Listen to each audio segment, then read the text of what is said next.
마태복음 18장에 두 번의 질문과 대답이 있습니다. 19장에 7번의 질문과 대답이 있습니다. 그 질문한 사람들은 제자들과 베드로와 바리새인들과 구도자라고 하는 사람이 물어본 질문에 대한 하나님의 예수 그리스도의 답변이었습니다. 그래서 실제로는 9번이지만 7번 19장에 나오고요. 그 질문을 요약하면 4가지의 핵심적인 진리가 우리에게 깨닫게 되는 말씀이라는 것이죠. 그래서 7번을 칠까라고 말할 수 있습니다. what이라고 하는 또 why라고 하는 그런 질문을 하고 있다는 것입니다.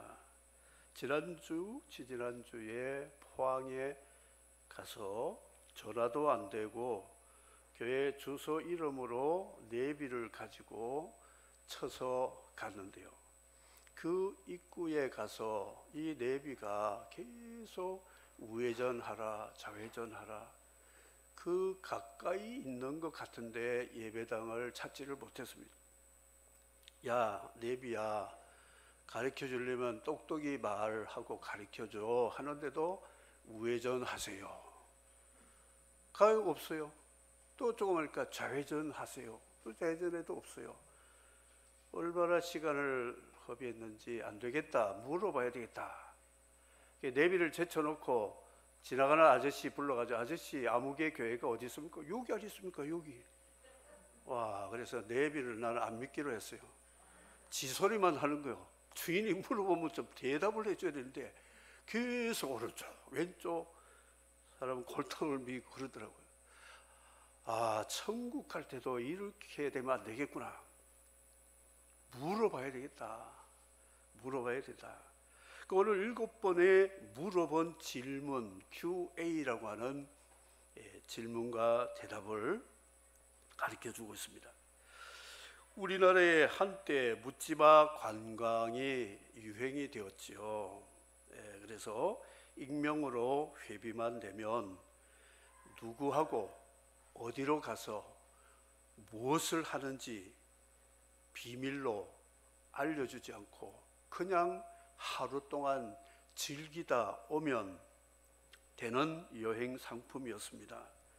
많은 도덕적인 문제와 탈선 행위가 있어서 요즘은 좀 뜸한 것 같습니다. 천국은 묻지마 관광 아닙니다. 무조건 가는 게 아니에요.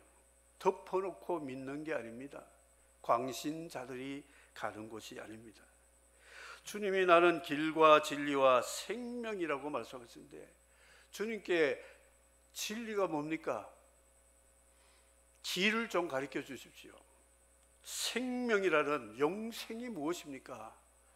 이 영생을 얻기 위해서 어디로 무엇을 어떻게 해서 갈 수 있습니까? 물어봐야 된다. 요즘은 묻지마 관광이 아니고 계약 관광입니다. 인터넷으로 관광 스케줄과 시간표와 심지어 먹는 음식까지 숙소까지 정확하게 가르쳐줘서 자기가 선택해서 계약을 마치면 관광을 갈 수 있습니다. 계약대로 하지 않으면 계약금 돌려달라고 홈페이지에다가 올리고 문제가 생기니까 할 수 있으면 계약대로 한다는 것이죠. 천국은 대충 가는 것이 아니라 계약 관광과 같습니다. 확실하게 약속을 받고 계약을 하고 가는 곳이다. 이것이 오늘 본문의 말씀입니다. 마태복음 19장을 청년의 교훈집이라고 말씀합니다. 여기 보면 사랑하고 결혼하는 문제가 나오지요. 성공해서 부자가 되는 성공과 재물의 문제가 나옵니다. 그리고 착함과 선한 일을 행해서 자기 명성을 쌓는 그런 문제도 나오고요.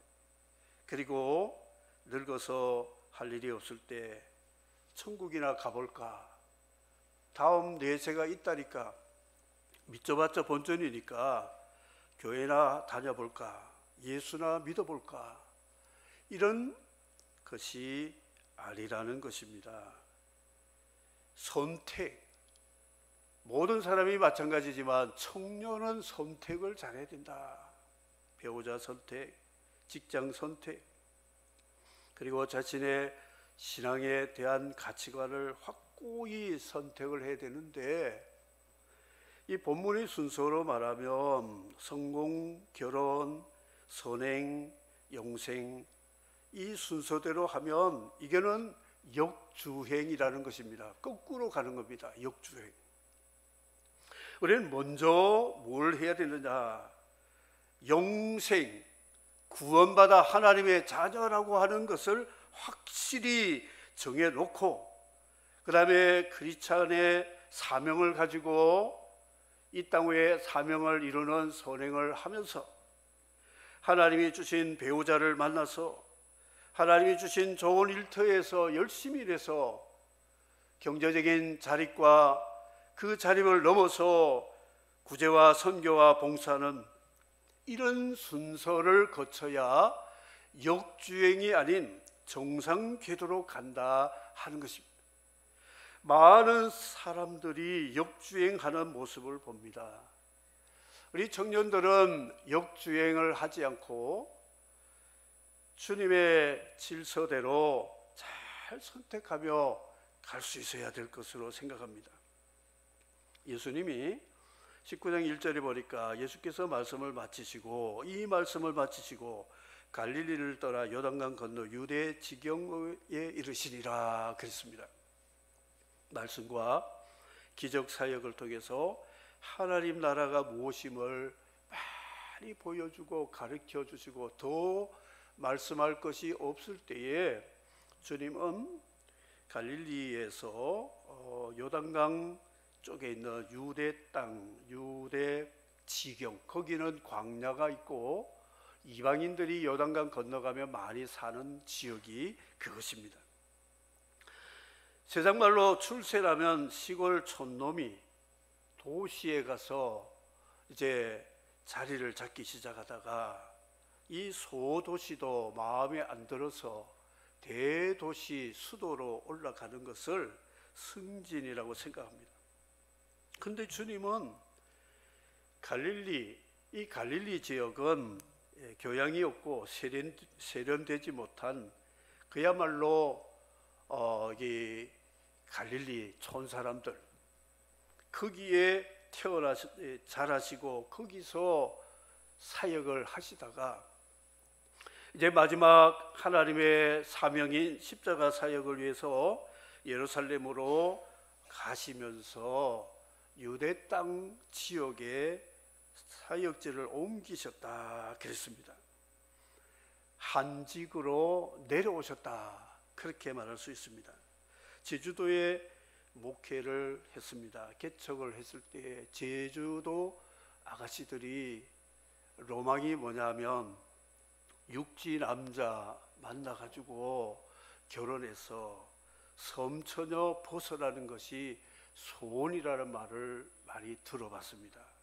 그래서 우리 집 딸이 결혼하는데 저 서울의 총각하고 부산 총각하고 목포 총각하고 결혼했대. 그러면 그 동네 사람들은 출세구나, 육지 사람, 그분들이 육지 사람을 사람 취급 안 합니다. 육지 것들이라고 합니다. 하도 도둑놈을 많아가지고 육지 것들이 안 될 때는 도둑이 없었는데 육지 사람들이 와서 이상한 짓을 말하니까, 그런데 결혼을 육지 사람하고 하면 출세했다고 아주 좋아합니다. 그런데 예수님은 거꾸로 하늘의 영광을 떠나서 죄 많은 고통과 고난의 땅인 이 땅으로 오시되, 그것도 갈릴리 촌놈들 사는 데 가셔서 예수님의 닉네임이 뭐냐면 나사렛 예수, 그 말은 촌놈 예수라는 말이죠. 이거는 주님의 낮아지심의 그 징표가 되는 겁니다. 여러분, 예수 믿는 사람이 촌놈이라는 소리 들어도 괜찮아요. 예수님 때문에. 그래서 우리가 사는 곳이 가장 행복한 곳임을 믿으시기를 바랍니다. 사명이 있는 곳에서 살다가 사명이 있는 곳에 죽는 게 가장 행복한 사람들이에요. 사명을 따라서 철새같이 누가 가니까 나도 가자 우르르 밀려가고 밀려오고 그러지 말고 제대로 걸어가야 된다, 그렇게 말씀합니다. 예수님 몸은 그 유대 땅에 있지만 눈과 마음은 강 건너편에, 요단강 건너편에 이방인들이 눈에 아른거렸어요. 저 사람들은 그래도 유대인들은 어려서부터 할례도 받고 십계명도 배우고 회당에 가서 말씀도 듣고 그래도 좀 뭔가 이 영적인 혜택을 누리는데, 저 이방인들은 태어나면서부터 우상 숭배하고 정욕대로 살고 저렇게 살다가 지옥 가면 어떻게 될까? 이게 예수님 마음이어서 갈릴리에서 유대 땅으로 오셨다. 북한분 말씀을 가르치고 그분과 대화를 하는 가운데 그분이 하는 말이 눈물을 흘리며 이런 말을 하네요. 목사님, 저는요 여기서 복음을 듣고 구원받았으니 너무 행복한데 저 2,500만 우리 동족들은 한 번도 예수 예자도 못 들어보고 천국이 뭔지도 모르고 그냥 부자들 섬기느라고 종로로 타는데 우리 동포 생각하면 내가 가슴이 찢어지고 눈물 납니다. 그런 말을 듣고 가슴이 얼마나 찢어졌는지 모릅니다. 바로 예수님 마음이 그런 마음이겠죠. 그래서 유대 땅으로 주님은 사역지를 옮기셨는데 큰 무리가 그를 쫓았다 그랬습니다. 예수 그리스도가 필요한 사람들이 세상에는 아직도 너무 많이 있다는 것을 보여주고 있습니다. 주님이 가셔서 그들을 뭐 하셨느냐? 그들 고치셨습니다. 병들을 고치셨습니다. 영혼의 병, 정신적인 병, 육체의 병, 연약함들을 주님이 다 고치셨어요. 주님이 필요한 사람이 찾아오면 주님은 반드시 고쳐주시는 분이심을 믿으시면 아멘 하시기 바랍니다. 아멘. 왜 그런 줄 아세요? 지금 잠 깨라고 아멘 큰 소리 합니다. 크게 아멘해도 정신 못 차리면 안 되죠. 주님이요 물어보면요 답이 뻔합니다. 뻔한 대답이 오늘 읽어보시면 뻔해요. 그래도 물어봐야 돼. 물어봐요. 우리 교회 성도님들이 어떤 분이 제게 찾아왔어요. 좀 속상한 일이 있다고. 목사님 어쩌고 저쩌고 하면서 막 속에 있는 거 털어놓고 이야기하시더라고요. 잘 들어보고 성도님 참으세요. 기도합시다. 그러니까 에이 목사님한테는 물어볼 필요가 없다. 맨날 뭐 물어보면 참으세요. 기도합시다. 용서합시다. 에이 답도 안 나올래. 그게 답입니다. 그게 답이에요. 그러니까 좀 풀렸는지 그래도 속에 거 털어놓으니까 들어올 때하고 나갈 때 얼굴 표정이 확 달라졌어요. 여러분 답답한 거 있으면 저한테 한번 물어보세요. 답이 다 있습니다. 물어보면 기도하세요. 참으세요. 뭐 용서하세요. 예수님 대답도 뻔한 대답이에요. 뻔한 대답. 이 7번의 질문, 18장까지 하면 9번의 질문에 대한 답을 뭔지 아세요? 이 예수님의 뻔한 대답이 뭔지 여러분 아시면 떡 오늘 2개 드리겠습니다. 자, 뭔지 아세요? 용서하라. 그 용서에 대해서 물어보셨죠? 예. 어쨌든 답이 뭐 이렇게 갈리는데 하나 구원 문제, 천국 문제, 영생 문제 다시 한마디로 말하면 천국 이야기를 하고 있어요. 하나님 나라 이야기를 하고 있다.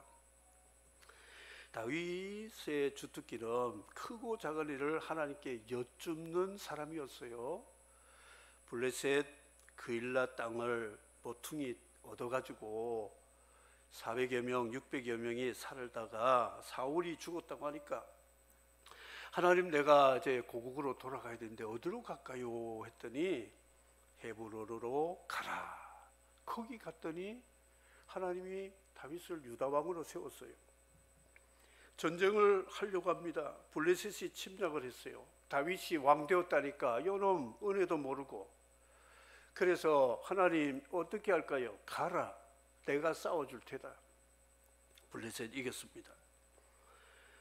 헤브론 가서도 요압이, 아브넬이, 이스보셋이 정치 권력 싸움을 하는데 끼어들고 싶어도 기도하면서 참았는데 교통정리 시키고, 오늘 말씀처럼 묵상할 때 이스라엘의 통일 왕으로 하나님이 세우셨다는 것입니다. 여러분, 물어봐야 돼요. 뭐든지 물어보시기를 바랍니다. 결혼하기 전에 물어보세요. 이 사람 어떻습니까? 직장 얻기 전에 물어보세요. 학과를 선택할 때 물어보세요. 이사를 갈 때 물어보세요. 교회를 선택할 때 물어보세요. 무슨 일을 하든지 물어보셔야 돼요. 그래야 하나님이 답을 주신다는 것이죠. 자, 7번의 질문에 한 가지 답을 여러분들이 꼭 새기셔야 됩니다. 천국에서는 누가 큽니까? 18장 1절에 물어보았을 때 어린아이 같이 되어야, 장애인 같이 되어야 천국 간다. 천국 가는데 지장이 있으면 그거는 안 된다. 그래서 천국 가려면 낮은 자가 되어야 된다. 구원자가 소자로 오셨잖아요. 예수님이. 구원받을 사람도 소자가 되어야 코드가 맞을 수 있다. 그런 것이죠. 큰 사람, 작은 사람 만드는 거 참 힘듭니다. 작은 사람, 큰 자 만드는 것도 쉽지 않은 일입니다. 근데 주님은 이렇게 작은 자로 만든다는 것이죠.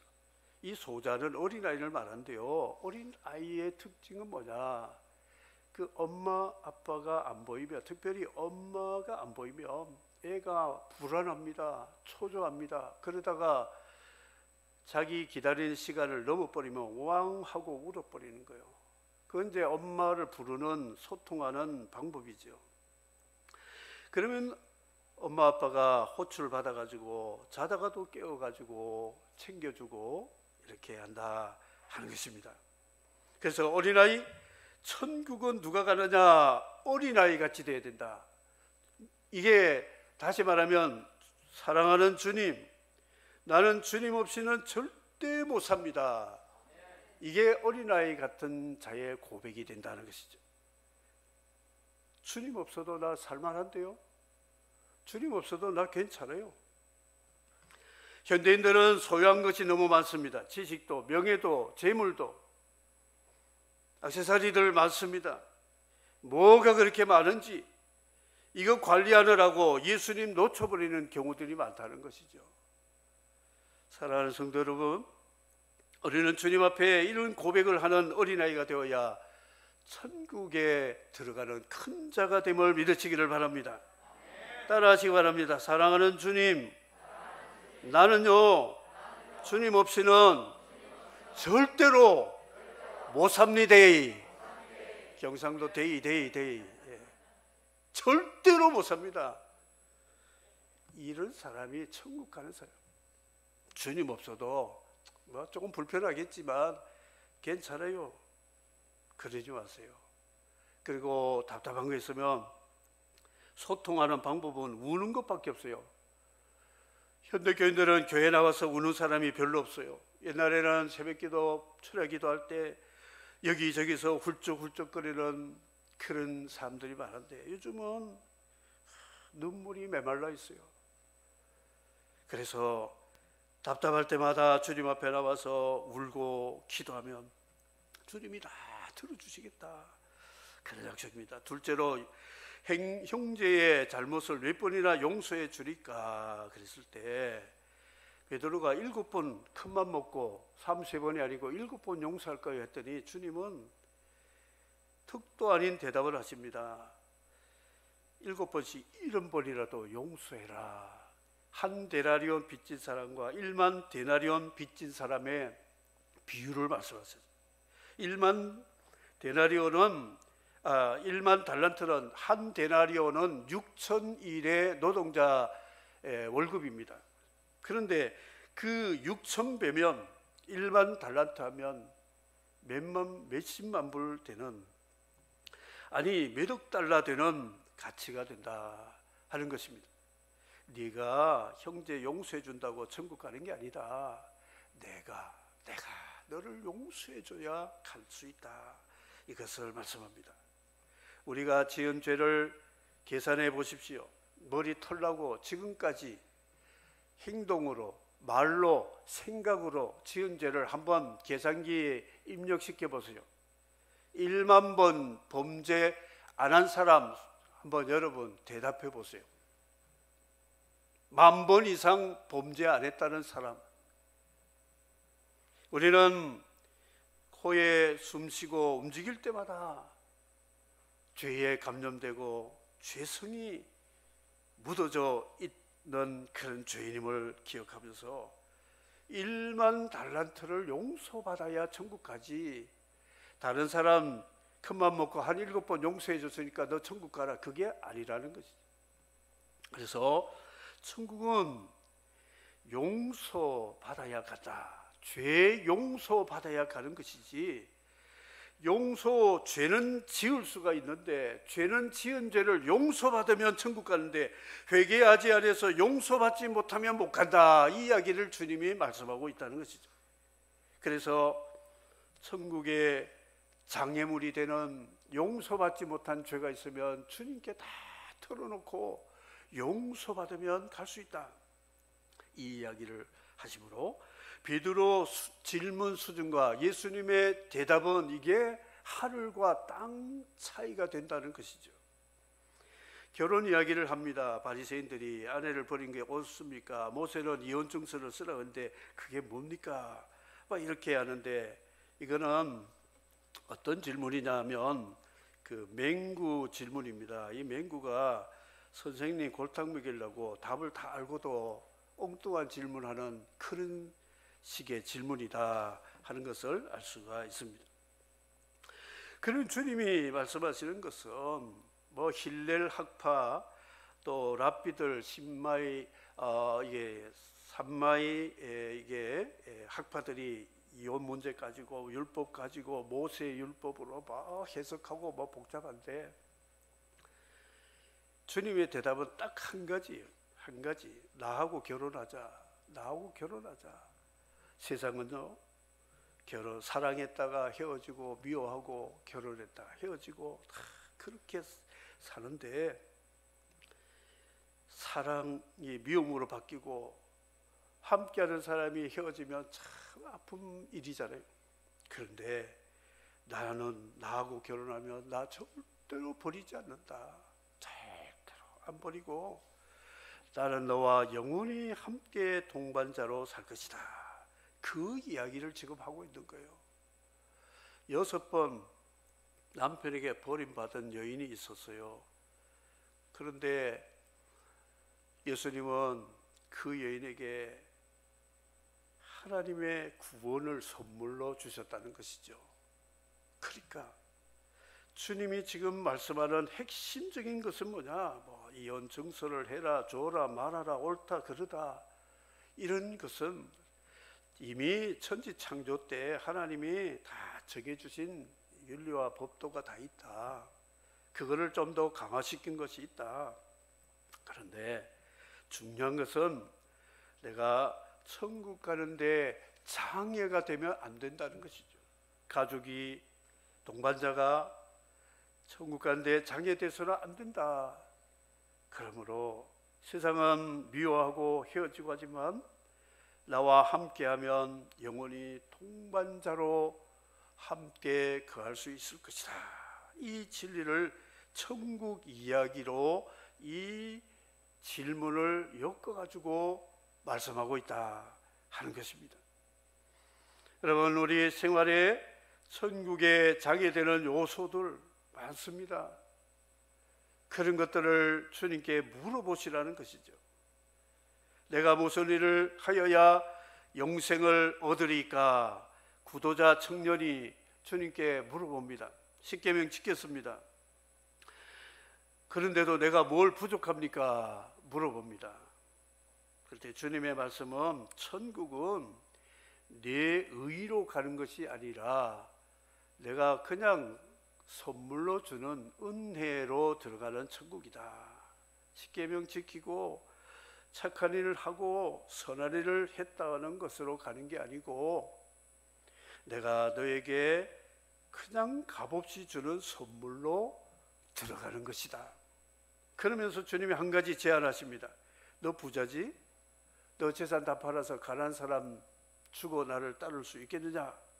했더니 이 청년이 근심하다가 주님 떠나버렸어요.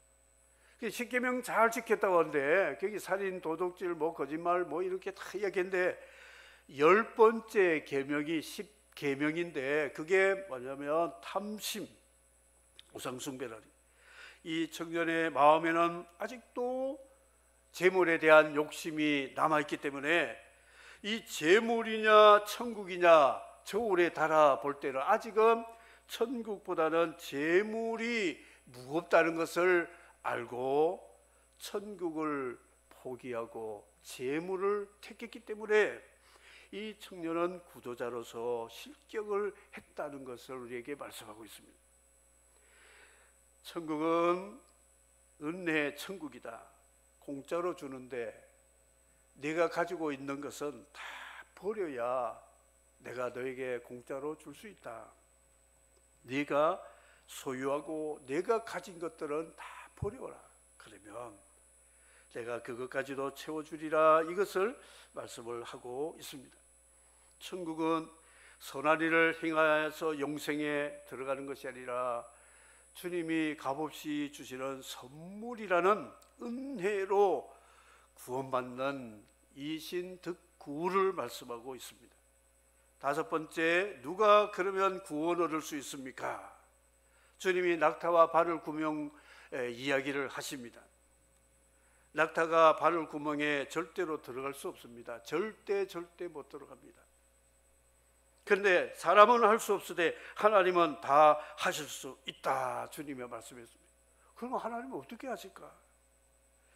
우리나라 대통령 되려면 5천만 대 1로 이겨야 한 사람만 대통령이 됩니다. 천국에 들어가려면 78억 가운데 한 사람만 천국 들어갈 수 있다는 것이죠. 그러면 누가 들어갈 수 있습니까? 하나님은 하실 수 있다. 이게 무슨 말씀일까요? 의인은 없나니 한 사람도 없다. 로마서에 말씀하고 있습니다. 그러면 의인이 천국에 들어가는데 한 사람도 없다. 그리고 부자는 바늘 구멍 낙타에 들어가는 것보다 불가능하다 말씀합니다. 그러면 우리는 어떻게 구원받느냐? 천국에 들어갈 의인은 오직 한 사람, 누군 줄 아세요? 예수 그리스도입니다.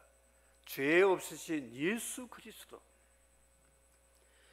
이분이 천국에 들어가셔가지고 이분이 보증 서서 이 예수 이름을 믿는 자들을 초대해서 들어갈 수 있는 것이 천국이다. 그래서 이 천국은 우리가 들어갈 생각을 하지 마세요. 구원받을 자격도 없고 영생을 꿈도 꾸지 마세요. 아담의 후손 죄인들은 스스로 구원받을 사람은 태평양 바다를 건너 부산에서 LA 롱비치까지 수영해서 갈 수 있다는 사람과 마찬가지. 불가능합니다. 그런데 주님이 우리를 유람선을 보내가지고 이 배를 타고 가면 편안하게 갈 수 있는 그것이 바로 주님의 몸된 교회를 통해서 이 교회 안에서 그리스도를 선장으로 모시고 주님이 가시는 대로 따라가면 천국의 항구까지 도착할 수 있다, 이것을 말씀하고 있다는 것이죠. 그러므로 제가 알고 있던 성도 한 분이 미국으로 그 당시 들어가기 70년대 초반에는 어려운 때거든요. 들어가서 영주권 받고 시민권 받더니 가족 한 사람 한 사람 꽃감처럼 빼먹는데, 목사님 저 이제 미국 갑니다. 가세요. 초청장이 왔습니다. 또 뒤에 또 가족 가운데, 목사님 저 미국 이민 갑니다. 왔어요? 초대장 왔습니다. 갑니다. 그 직계 반계 가족들 다 이렇게 해가지고 초대를 해가지고 가대요. 한 사람 가니까 다 가더라고요. 천국은 한 사람 예수 가시면 예수 믿는 하나님의 자녀들을 다 데려감을 믿으시기를 바랍니다. 그러므로 여러분, 누가 구원을 얻을 수 있으니까? 천만에 아무도 없습니다. 그런데 예수 그리스도, 하나님 앞에 인정받은 의의 왕이신 주님이 우리를 초대하시면, 주님이 우리를 주님의 배에 태워주시면 갈 수 있다는 것을 가르쳐 주므로, 이 질문에 대한 대답도 뻔한 대답이지만 천국은 주님 때문에 간다 말씀하고 있습니다. 여섯 번째 마지막인데요, 보상천국. 네 가지인데 그걸 좀 더 분리해 가지고 여섯 가지를 하는데요. 그러면 우리가 모든 것을 주를 위해 버리고 따랐는데 무엇을 얻으리까? 이렇게 베드로가 물어봤습니다. 부모 형제 자매 전체 버린 자는 여러 배를 받고 영생을 받지 못할 자가 없다 말씀하면서 주님이 베드로에게 보상 문제를 말씀을 하셨다 그랬습니다. 하나님 나라는 확실한 보상의 나라입니다. 상급의 나라가 되고 있습니다. 바알 숭배하는 아합 당시 때 하나님의 저주로 3년 6개월 기근이 왔습니다. 가뭄이 왔습니다. 선지자 엘리야를 이방 사렙다 과부의 집으로 보냈습니다. 그 집에 갔더니 모자가 아내와 그 여인과 아들밖에 없는 것 같았어요. 모자가 있었습니다. 나 지금 밥 한 끼 해줄 수 있느냐 했더니 밀가루하고 기름밖에 없는데 이것 가지고 그냥 수제비나 칼국수나 한 끼 우리 해먹고 이제 굶을 겁니다. 그렇지만 하나님의 종 엘리사가 오셨으니 우리는 굶더라도 선지자님은 잡수셔야지요. 할 일이 많은데 하고 그 한 끼 식사를 엘리야에게 대접을 했습니다. 엘리야가 식사 기도할 때 이 집에 10,000배 만배 복을 주십시오 하고 잘 먹었습니다 하고 싹 갔습니다. 그러면 어떻게 되겠어요? 이런 얌체가 어디 있어요 세상에. 한 끼 먹고 이제 이 모자가 굶어 죽을 판인데, 이 엘리야가 하나님 이름으로 축복을 했습니다. 가루와 기름 통에 마르지 않도록 한 끼 식사를 희생했는데 3년 6개월이면 1270일 보상이잖아요. 1000배가 넘는 보상. 그래서 옛날에 목사님들이 신방 가서 이런 기도합니다. 하나님, 이 집에 10,000,000배 복을 주십시오. 10,000배나 복을 주십시오. 야, 밥 한 끼 대접하고 10,000배 받으면 수지 맞는 장사네. 수지 맞습니다. 절대로 아닙니다. 수지 맞게 돼 있어요. 오늘 이상하게 제가 절대 소리를 자꾸 봤는데 절대는 절의 대나무가 아니고 확실하다는 말, 확실한 말씀. 예. 대신방 여러분 광고했습니다. 목회자가 가서 그냥 밥 한 끼 얻어먹으려고 신방하는 게 아닙니다. 주님 모셔가지고 우리 가정에 있는 기도 제목들을 주님이 다 아시고 응답해 주시도록 언약의 말씀을 붙잡고 함께 기도하고 주님을 모시는 일이 신방이라고 저는 그렇게 생각합니다. 엘리야 사렙다 과부 신방으로 이 기근이 없어질 때까지 하나님이 역사해 주셨다 하는 것입니다. 농사가 100배입니다. 웬만하면 100배, 30배, 60배, 100배인데요. 옥수수를 절어보니까 100배가 넘더라고요. 옥수수 하나인데도 그 한 두세 개 열리는데 다 세보니까요 1000개가 되고 막 500개가 되고 막 이렇게 돼요. 이런 자연의 원리도 100배가 되는데 주님을 위해서 희생한 하나님의 백성들을 주님이 100배, 1000배, 10,000배 갚으시는데 이 땅에 사는 우리들에게 영원한 천국을 기업으로 주시고 영생을 기업으로 주신 것은 이거는 계산기로 계산이 나오지 않는 복이라는 것이죠. 여러분, 예수 그리스도를 믿음으로 여러분들의 삶에 정말 수지 맞는 하나님의 복이 있음을 믿으시기를 바랍니다. 예, 말씀을 맺도록 하겠습니다. 주님의 대답, 무엇이든지 물어봐라. 주님, 내가 좀 큰 사람 되고 싶은데요. 그러면 아이처럼 찡찡 울고 내게 와서 뭔가 자꾸 구해라 말씀하죠. 주님, 내가 용서하지 못한 사람인데 어떻게 할까요?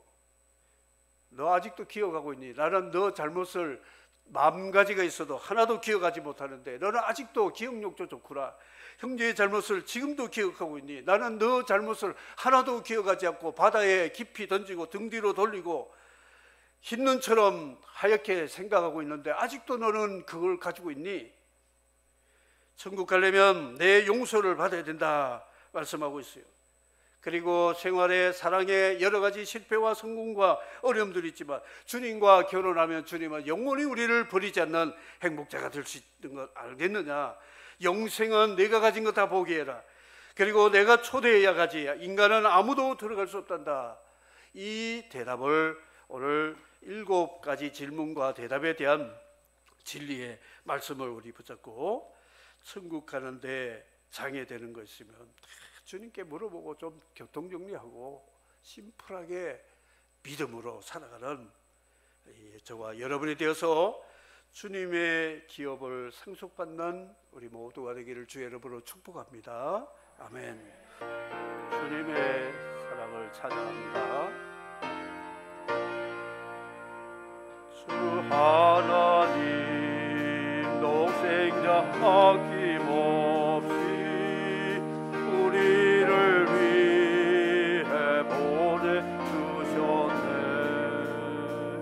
십자가에 피 흘려 죽으신 주 내 모든 죄를 대속하셨네. 주님의 높고 위대하심을 내 영혼이 찬양하네. 주님의 높고 위대하심을